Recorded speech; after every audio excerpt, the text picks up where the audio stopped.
Hi everyone in legal research. Through this video, I'm going to show you where we are to prepare for week 6 of the semester. I just want to walk you through the documents that are posted on Blackboard and where to find everything. And please, please, please, if there's something that you're looking for class, let me know. I think I mentioned in class that in prior semesters, I really just had one large folder called handouts and everything went there. And I was trying with our virtual class this year to just make a folder for each week. But right now, what you've seen that we're already doing is we're building onto information related to the Penny Peters litigation. And so we are going to be collecting and amassing a lot of documents that belong to our work for the litigation. At the same time, there's going to be instructional material. Like this coming week, for week 6, we're going to be talking about complaints, for example. Or going through the semester, we'll be talking about discovery and depositions, and then on to motions for summary judgment.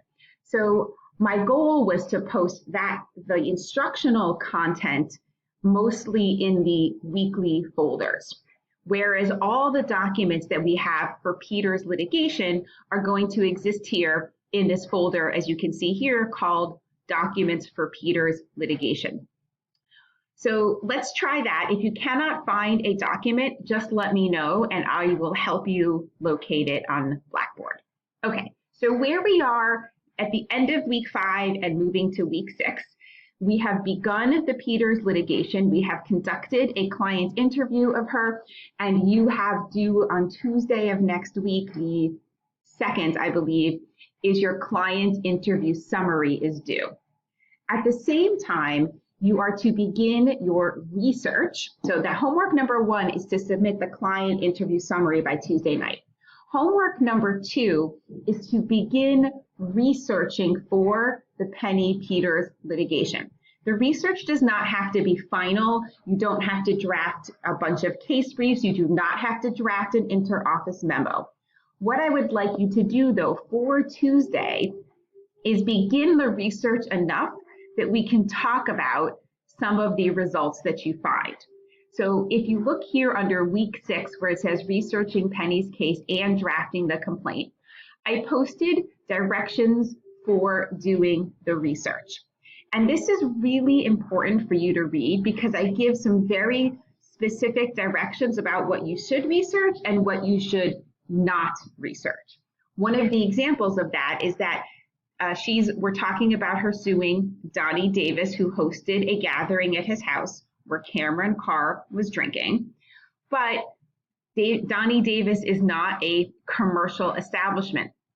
As you conduct your research, you will see a lot of cases dealing with something called dram shop laws, which is when you can hold a commercial business liable when they serve alcohol to an intoxicated guest. Davis is not that. So I don't want you to go down the dram shop law road. The other concern or the other issue you'll see in cases is that there are cases involving underage drinking. Now, I don't want you to just put those cases aside and say, oh, we don't have an underage drinking, because some of them, the law actually changed and the drinking age used to be 18. So you might see at least one leading older case involving a high school senior drinking. And I don't want you to think, oh, that's not us. That could still be us. There's at least one other case that I'm thinking of that deals with this issue of social host liability, but also deals with an underage drinking issue. Again, even though our case involves everybody being over the legal drinking age of 21, the part about the case in terms of liability for underage drinking might not be relevant to our particular scenario, but the other issues might be. So just when you're reading the cases, look for the issues that are relevant for us. And that brings me to the other point I wanted to make about bringing us back together on Tuesday, is that I want you all to start sharing your research strategy. This should be a reminder of all the great work we did last semester, should be coming back together, but it's been a while since we've researched, so I expect us to go down some rabbit holes. I expect us to go and find cases that may not turn out to be relevant, and that is okay. Research is not it's not perfect the first time. So you might run into some bumps along the way, and that's what we will use some class time for on Tuesday to talk about. So just to review, for Tuesday, you shall work on your client interview summary that you can upload that night. And again, there's directions and the homework is posted under week 5. Second, you should begin the research for Penny Peters, does not have to be final, and track your research using the research log and the plan that are here. So that's number 2. The third thing you need to do for Tuesday is unfortunately go back to week 5. This is where the handout part is a little clunky, is go back to week 5, and there's a whole folder here. You see this right here to week 5 called Drafting Complaints and Answers. Now, as you all know, you did not need to purchase a second textbook for this class because I do think our current textbook has most of what we need, but there is some missing information. And one of that area is about complaints and answers. So what I've given you here is supplemental reading information. So if we open the folder, what you will see is a PowerPoint. I will be using this PowerPoint in class on Tuesday, March 2nd. You don't have to read the PowerPoint now. I just wanted to show you that it's here. You should read through this handout, which links you to, it's actually not even a handout. It takes you to a website, the Massachusetts Superior Courts, and has some really useful, practical information about how to draft complaints in Massachusetts. You don't need to memorize it. I just want you to be familiar with it. This is as if you were reading a chapter in the book. The third piece of reading here, I do want you to read for next week, is a sample of a complaint from a medical malpractice case. It has nothing to do with Penny Peters. It happens to be a complaint in a case that I personally worked on when I was practicing law. And you can see from opening, when you open the PDF, you'll see I removed the names of all the parties just to keep it confidential and private. And the reason that I am giving you this one is I think it's a pretty good sample of what a complaint can look like. You can look all over the internet and see complaints.